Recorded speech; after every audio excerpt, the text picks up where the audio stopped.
بەناوی خوای بەخشندەی میهرەبان بەڕێزان و خۆشەویستانی بەرنامەی بەخشین سەلام و ڕەحمەتی خوای گەورەتان لەسەر بێت.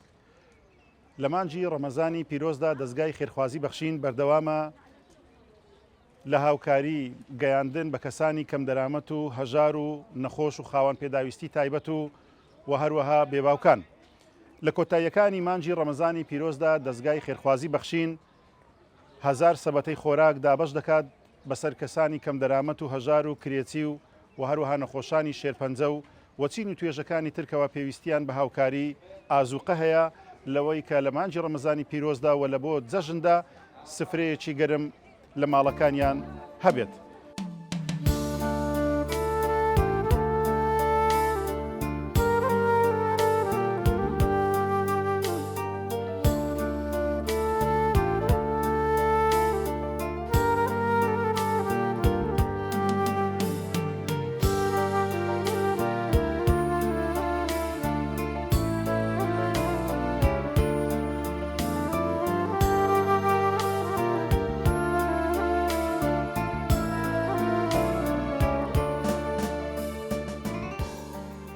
داوە لە خێرخوازان دەکەمەوە یارمەتی فەقیران بدەن، خوا خێریان بنووسی یا ڕەبی.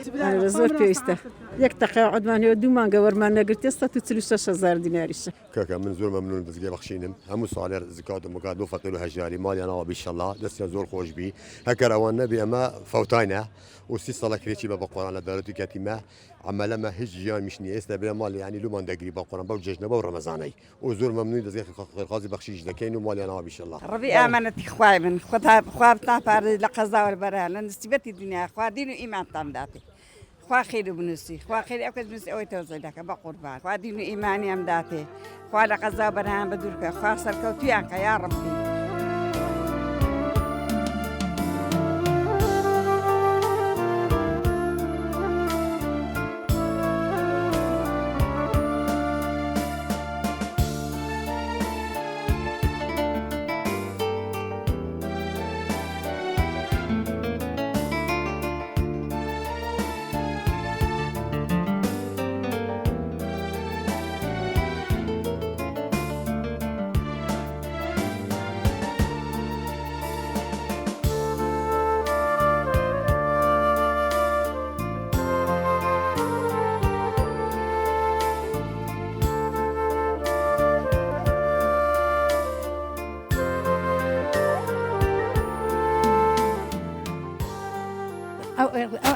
ئەو پێویستە بێوەژنم پیاوم نینە هیچ ئانی وەڵە نو بەخشینی ئەریم خوا ڕحمی خۆ پێ بکە خۆیان بە قوربانی بوون خوا لێ ڕازی بی دەست و خۆش بی سەلامەت بن خوا لە مارونداری خۆ نەستینی لە باوی خۆ نەستینی خوای گەورە خێرتان بنووسی وەرزاقەتان دایتەمە خوای گەورە موفقتا بکە ئینشاءڵڵا خدای گەورە جێگا و مەکانتان باش بیتێن خوا خێرتان بنووسی سوپاستان دەکەم وەڵای لە خوای بەزیار شتێکی باشە پێویستمان پێیتی کە کابراایکی نوقسانم کە مەندام خاوەن پێداویستە عاربانمە ئەو کەمەندانە 150,000.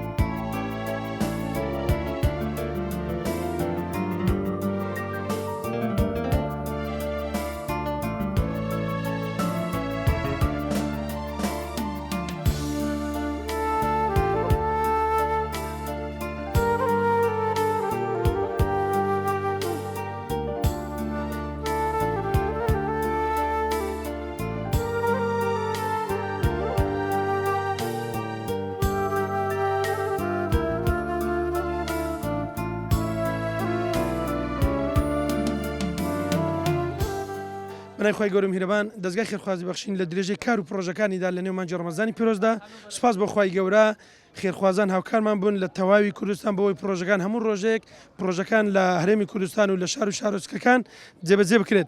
دیارە ئێمە وەکو ئۆفیسی هەولێر دوای ئەوەی کە داوامان لە بەڕێز کعب سەرمەجید کرد بۆ ئەوەی 1000 سەبەتە خۆراک بۆ دەستگای خێرخوازی بەخشین ئامادەکە وەکو پیشەی بەردەوامی خۆی لە ساڵانی ڕابردوو بەردەوام لە خەمی هەژاراندا بووە.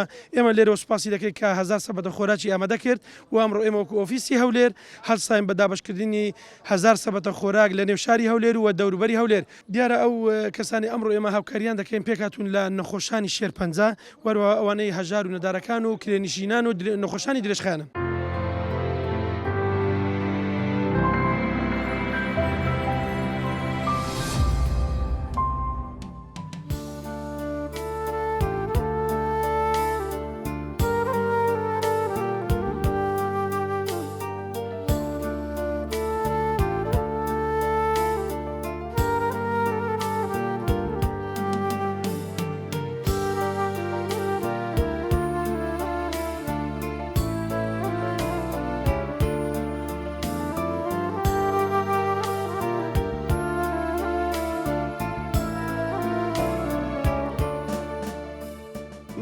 ئەندامی ڕێکخراوی قڵای کەمەندامان دەستخۆشی لە دەستگای خێرخوازی بەخشینەکەم سی کەمەندامی بەسەر کردەوە چی بە خۆراک بێت چی بە مادی بێت دەستخۆشیان دەکەم خۆی گەورە سەربەر دنیا و قیامەتیان بکە.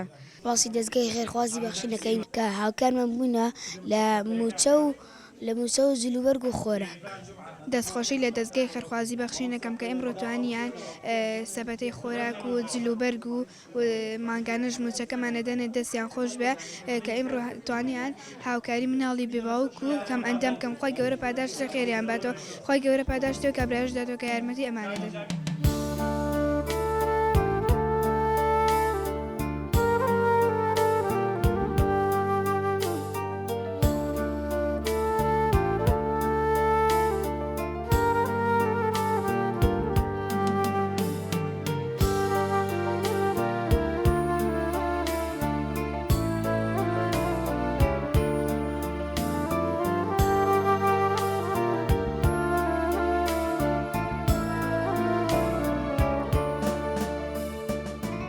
درێژەی کار و چالاکیەکانی دەستگای خێرخوازی بەخشین و سینگەی چەمشەماڵ پرۆژەی چوارەممان ڕاگەیان کە 104 کارتۆنی خۆراکە سەبەتە خۆراکیە کە لەلایەن خێرخوازانەوە بۆمان دابین کراوە بۆ ڕێکخراوی قەڵای چەمشەماڵ کە 30 نەفەران بۆمان نردووە کەمەندامان و باقیەکەیشی مناڵی بێباوک و خەڵکی هەژار و کەم دەرامەت و نەخۆشە لێرەوە سوپاسی خێرخوازانەکەین کە هاوکارمانن لە هەموو پرۆژەکان خی گەورە لە خێرخوازان ڕازی بێ خی گەورە بەهشتیان بە قسمەتە خی گەورە زیاتریان پێ بداتێ.